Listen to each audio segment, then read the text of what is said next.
Bonjour à tous et bienvenue, vous êtes sur Victoire Live. Il est 13h10 et j'ai comme invité le pasteur Franck. Bonjour pasteur. Oui, bonjour David. Oui, quel plaisir de vous recevoir encore sur ce plateau. En tout cas, c'est aussi un plaisir renouvelé pour nous de toujours vous revoir et de vous rencontrer. Oui, comment va l'église? L'église va bien, par la grâce de Dieu, c'est l'œuvre du Seigneur et c'est lui qui en prend soin. Oui, oui. L'église est une famille? C'est d'abord une famille. Oui, oui. C'est d'abord une famille. D'accord. C'est important aussi d'avoir une église, pasteur? C'est important. Aujourd'hui, il y a les multimédias, il y a les réseaux. Mais vous savez, quand quelqu'un est malade à l'hôpital, hein, il a besoin que le pasteur se déplace physiquement pour le voir, pour le visiter, que le pasteur l'appelle pour le soutenir, ou il y a une situation qui peut se passer dans la famille.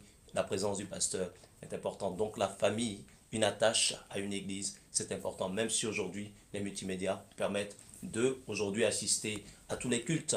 Mais c'est important d'avoir une famille, c'est essentiel. Amen. Oui. Nous sommes en direct avec le pasteur Franck Djedje dans une grande émission, grand format. Alors pasteur, est-ce que c'est une émission spéciale, hein? On va parler de bâtiments. Déjà, vous êtes pasteur de quelle église, pour ceux qui ne vous connaissent pas? Alors, je suis pasteur de la maison de vie et de guérison. On parlait tout à l'heure de famille, de maison. Alors, donc, le Seigneur nous a donné cette vision-là. euh, Dès même le départ, le fondateur de cette œuvre, l'homme de Dieu, Afri Beko, on avait déjà eu à cœur, justement, de ne pas seulement se contenter de l'aspect église, parce que église, ecclésia, ça veut dire assemblée. Oui, Ça veut oui, dire assemblée. Et c'est pour ça que le Seigneur précise, je bâtis mon église, mon mon église. assemblée. Oui, Et mettre l'accent justement sur la dimension, pas simplement assemblée, mais plutôt dimension familiale, d'où le terme maison. Donc la maison de vie et de guérison est donc une assemblée chrétienne missionnaire qui se présente donc comme telle, qui a pour but d'œuvrer dans le domaine de la proclamation de l'évangile, mais au-delà aussi rendre cet évangile digeste, pratique, concret pour nos contemporains par des actions bien précises à travers un certain nombre de choses que nous faisons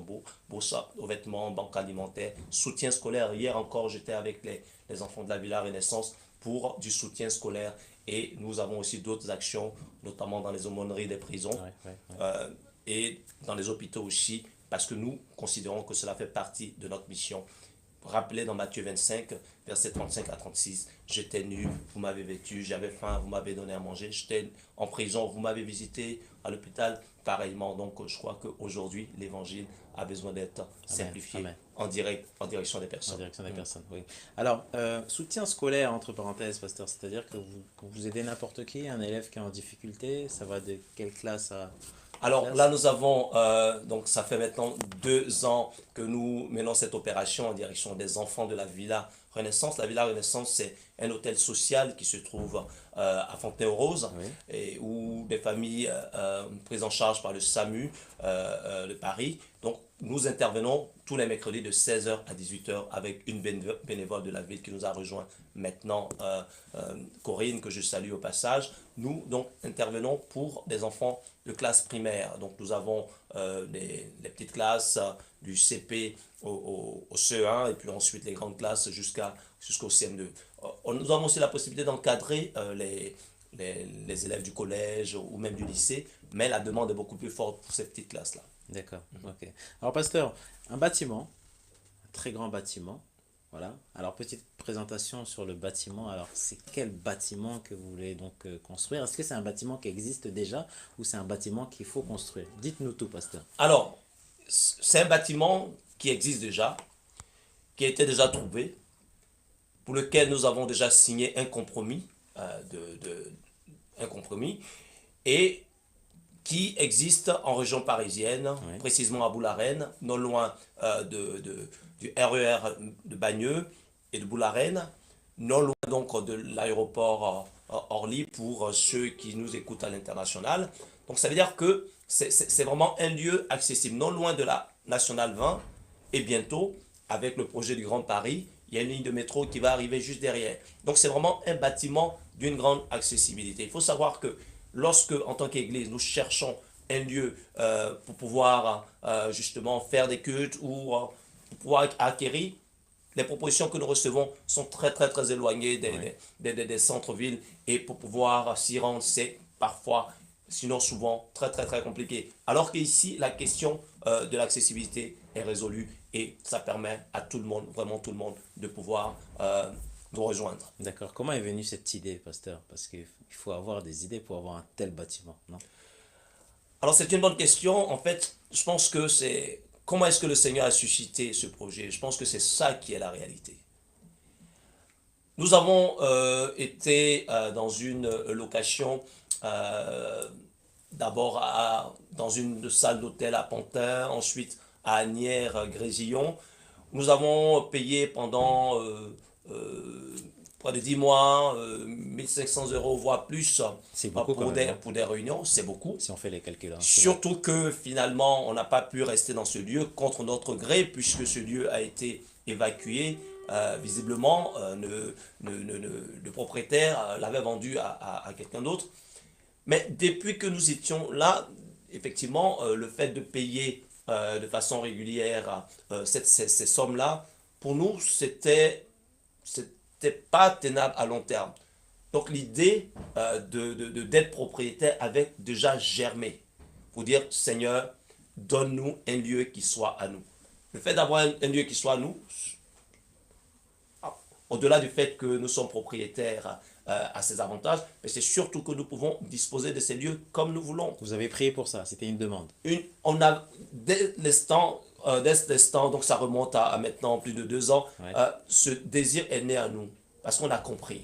Parce que c'est lui qui nous louait la salle. Lui, il nous louait en fonction de ses besoins, en fonction de ses objectifs. Donc il y a des moments où on peut arriver, la salle n'est pas disponible, elle n'est pas nettoyée. Et cela, ce sont des choses à prendre sur nous. Donc ça, c'est une anecdote. Mais de façon plus profonde, nous avons compris la nécessité d'être propriétaire. Et cette année, plus précisément fin 2018, le Seigneur a mené à nous ce bâtiment.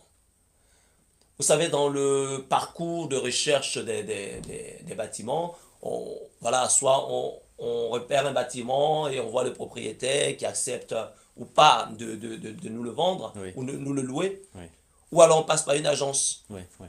Mais dans ce coup-ci, en fait, c'est nous qui avons repéré le bâtiment, en avons parlé à une agence avec qui nous étions en contact, Oui. qui a pu le rapatrier dans son patrimoine, alors que ce bien sortait complètement de sa zone de compétence. Ensuite, la rencontre avec le propriétaire s'est bien passée, jusqu'à ce que, devant d'autres dossiers concurrents, le propriétaire accepte de le vendre à l'église. Donc, je pense que là, déjà, le Seigneur a amené ce projet et il a confirmé jusqu'à la signature du compromis. Donc, aujourd'hui, le compromis est signé, le propriétaire est pleinement disposé Alors c'est quoi un compromis? Excusez-moi de vous couper, pasteur. Alors, donc, C'est un engagement? c'est un engagement Ouais. ferme des deux côtés. Ferme des deux côtés, pourquoi? Parce que le propriétaire s'engage à ne le vendre qu'à l'église. D'accord. Ça, c'est déjà Et bien. ça, c'est très bien. Et du côté de l'église, c'est-à-dire que on ne peut pas du jour au lendemain dire que finalement on ne veut plus acheter ce bien parce qu'on a eu mieux ailleurs. Ça nous engage financièrement parce qu'il y a un dépôt de garantie, D'accord. d'accord, qui engage l'église. Donc, c'est-à-dire que c'est vraiment un acte qui sécurise les deux parties. D'accord. Ok. Le propriétaire est sécurisé dans le sens où il y a ce qu'on appelle une indemnité d'immobilisation qui lui est garantie, Oui. d'accord. Et nous sommes sécurisés parce qu'on peut se concentrer très sereinement sur la recherche des fonds pour le financement, pour l'acquisition de ce bien. Donc, c'est un compromis qui permet, signé devant notaire, je précise, voilà, qui permet de sécuriser l'opération. Waouh. Pasteur, vous avez besoin de combien? Alors, Pour être honnête. l'acquisition de ce bien, qui est de 476 mètres carrés sur 2 niveaux, avec toutes les commodités que je viens de préciser, coûte, tout frais compris, 2 millions d'euros. 2 millions d'euros, ce n'est pas grand-chose, vu l'immensité du bâtiment, vu aussi la beauté, vu les commodités qui sont déjà à l'intérieur. Pour tout vous dire, vous pouvez aller sur le site dédié au projet Centre Chrétien d'Action Missionnaire.center. Vous allez voir même des images brutes qui montrent effectivement que ce bâtiment n'aura pas besoin de grand chose pour être donc